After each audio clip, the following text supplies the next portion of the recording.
भूत प्रेत काल अटे एही गछर चेर धारण कले मिलिब चमत्कार फायदा। मनुष्यर शरीर पंचतत्व तैयारी होइथाए किंतु भूत प्रेत तीनोटी तत्व तैयारी होइथाए। तेणु मनुष्य केबे भी पिशाच को डरिबा उचित नुहे। थरे इंद्रदेव बृहस्पति देव को पचारिले जे मनुष्य कि भली भूत प्रेत ठारू निजको दूरे रखिबो। एही विषय बृहस्पति देव कहिछंती जे मनुष्य को भूत प्रेत लागिथिले ताहा किपरि जଣା पड़िबो। भूत प्रेत लागिथिबा व्यक्तिर शरीर ओजन अधिक बढ़ी जाए एवं आखि मध्य नाली पड़ी जाए।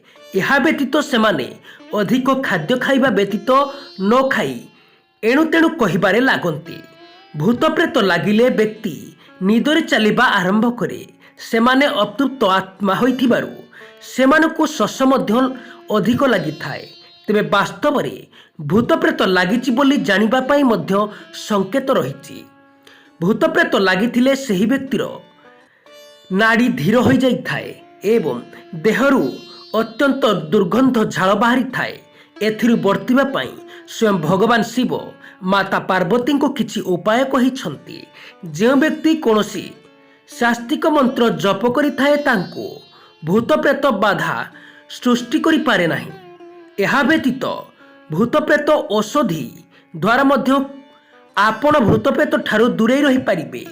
ताहाकू जलाई भूत लागिथिबा व्यक्ति को सुंघाई देले भूत दूर हो जाइथाए।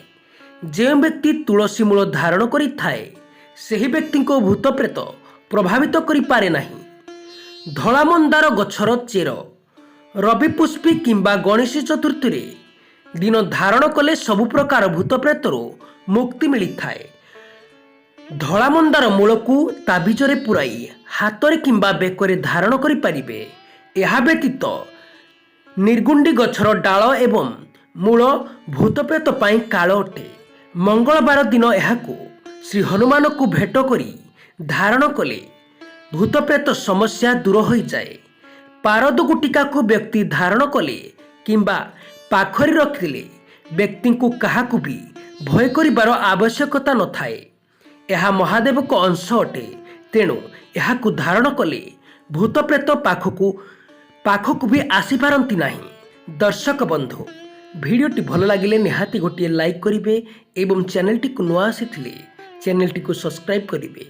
धन्यवाद।